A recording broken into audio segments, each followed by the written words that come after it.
How do they misuse PCR to estimate all these supposed free viral RNAs that may or may not be there? If they could find this virus in you at all, and with PCR, if you do it well, you can find almost anything in anybody. It allows you to take a very minuscule amount of anything and make it measurable, and then talk about it in meetings and stuff like it is important. See, that's not a misuse, that's just sort of a misinterpretation. It's just a process that's used to make a whole lot of something out of something.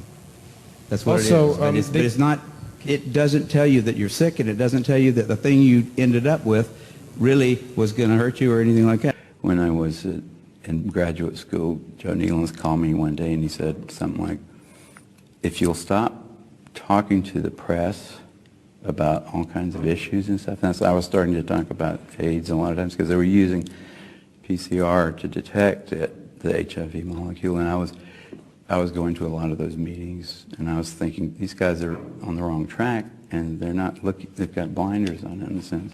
He said, if you just stop at, you're probably going to get the Nobel Prize, but they don't have to give it to you until you're dead. I mean, they don't have to give it to you right before you're dead.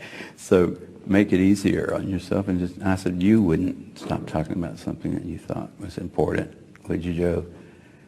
And I knew you wouldn't, because he had been a real activist against Vietnam and that kind of stuff. And that was the one thing I had learned from him, was that scientists had a responsibility.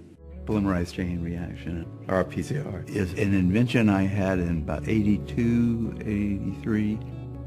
It's a way that you can produce a little teeny piece of DNA, a specific one, out of the whole genome, and make as many copies of it as you wanted to, and there's no limit.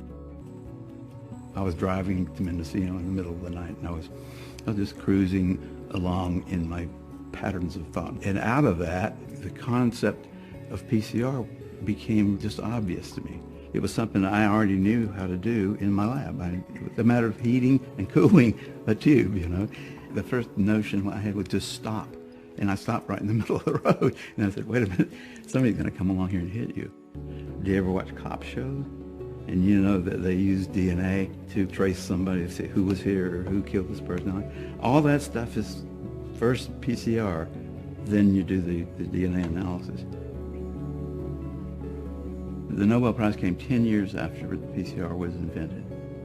It was a phone call one morning, early in the morning, and I thought somebody was joking. It's an awesome thing. They know how to put on a show. My mother came up to the front of the auditorium and hugged me. She definitely was moved by the fact that one of her boys had got the Nobel Prize. What is it about humanity that wants to go to all the details and stuff and listen? These guys like Fauci get up there and start talking. He doesn't know anything really about anything, and I'd say that to his face. Nothing. The man thinks you can take a blood sample and stick it in an electron microscope, and if it's got a virus in there, you'll know it. He doesn't understand electron microscopy, and he doesn't understand medicine, and he should not be in a position like he's in. Most of those guys up there on the top are just total administrative people, and they don't know anything about what's going on at the bottom. Those guys have got an agenda, which is not what we would like them to have, being that we pay for them to take care of our health in some way. They've got a personal kind of agenda. They make up their own rules as they go. They change them when they want to, and they smugly, like Tony Fauci, does not mind going on television in front of the people that pay his salary and lie directly into the camera. You can't expect the sheep to really respect the best and the brightest. They don't know the difference, really. I mean, I like humans. Don't get me wrong, but basically, the vast majority of them do not possess the ability to judge who is and who isn't a really good scientist. I mean, that's a problem. That's a main problem, actually, with science, I'd say, in this century, because science is being judged by people. Funding is being done by people who don't understand it. Okay, who do we trust? Fauci? Fauci doesn't know enough to, If Fauci wants to get on television with somebody who knows a little bit about this stuff and debate him, he could easily do it because he's been asked.